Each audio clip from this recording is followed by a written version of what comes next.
বিএনপির কেন্দ্রীয় কমিটির সহ অর্থনৈতিক বিষয়ক সম্পাদক মাহমুদুর রহমান সুমন বলেছেন, ৩১ দফা শুধু বিএনপির নয়, এটি বাংলাদেশের সমস্যা সমাধানের দফা, ভবিষ্যতের উন্নয়নের দফা, দেশের মানুষের মুখে হাসি ফোটানোর দফা।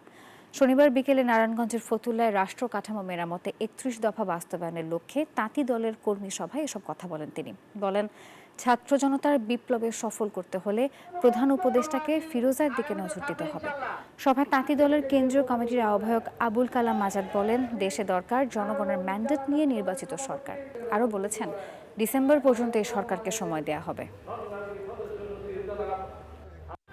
শুধু বিএনপির না, ৩১ দফা বাংলাদেশের সমস্যা সমাধানের দফা, ৩১ দফা বাংলাদেশের ভবিষ্যৎ উন্নয়নের দফা, বাংলাদেশের মানুষের মুখের হাসির দফা। যদি ডিসেম্বরের পর কালক্ষেপণ করে ওনারা ক্ষমতায় থাকতে চান, তাহলে আমরা জনগণকে সাথে নিয়ে দুর্বার কোন আন্দোলন গড়ে তুলব।